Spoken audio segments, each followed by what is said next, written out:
Hey there, friend. Welcome back to Daily Dose Radio here in the Bible Bistro. Would you come on in here with me and let's study together today in Psalm 10. We're going to look at verse 9. Verse 9 is our text today. But before we get to verse 9, I thought maybe we would just take a moment and consider how to apply this. So we have this long definition with all these parts. We find out about the heartbeat of the wicked man, his actions, his words, his disregard for the Lord, his disregard for human welfare or life, except for his own, of course. So you look at all this, he blesses the one who gains by violence. He doesn't seek or include God in any of his plans. His ways are at all times prosperous. So that just adds to his pride, although God's trying to draw him away from his pride. He puffs at his enemies because he thinks he's the greatest. He has some words, they slip out here. He says, I will not be moved forever. His mouth is filled with curses and so forth. We did that yesterday, the treacheries, oppression, mischief, wickedness, all of those things. So how do we apply that? And then, of course, his disregard for life. He kills the innocent. He lurks in the hiding places, looking for someone. It just reminds us so much, doesn't it, of 2 Peter. 2 Peter, when he talks about the devil. He prowls around like a lion, seeking someone to devour. So a roaring lion seeking someone to devour. Well, this guy's just like his master. He's roaring with all of his boasting and all of his wicked and sick talk, and he's killing, he's devouring. So, how do we apply this? Well, do you know anyone like this? Is there anyone in your orbit who fits this picture? We can identify people like that. There are people in my orbit who, when I read verse 7, I'm bothered by verse 7 for them.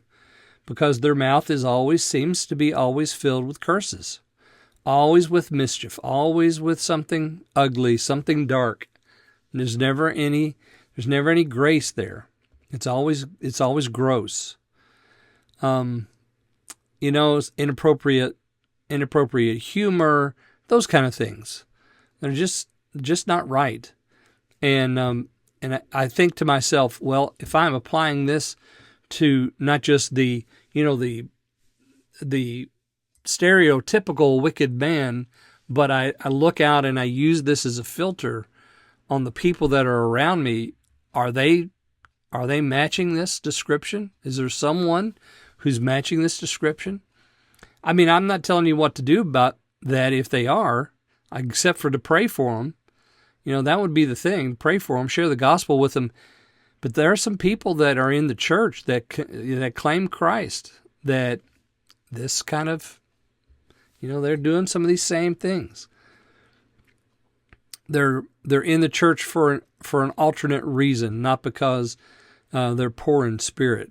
They're there to achieve something. They're there for their soul's desire, and so they're willing to say anything to get that, whatever that thing is.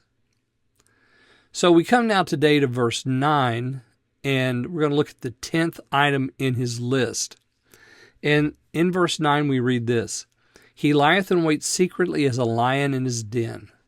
He lieth in wait to catch the poor. He doth catch the poor when he draweth him into his net. Here's the net again. Oh my goodness. Remember we talked about the devices. And last time in Psalm 9 we talked about the pit, the snare, the net, so forth. Those are the devices of the wicked man. Well, here it is again. His net is being used to draw in the poor man, the man who is, poor in spirit. Because you see, the lion doesn't think he's poor in spirit. He has a lion's spirit, And of course, again, this matches 2 Peter. He is like a lion. He lieth in secretly as a lion in his den. Well, what does the master do? He prowls around like a roaring lion.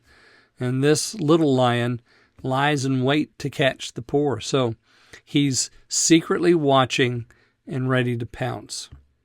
Now, next time, we're going to look at the second part of Psalm 10, and we'll begin with verse 10. He croucheth and humbleth himself, that the poor may fall by his strong ones. Okay, so we'll pick that up next time here on Daily Dose Radio.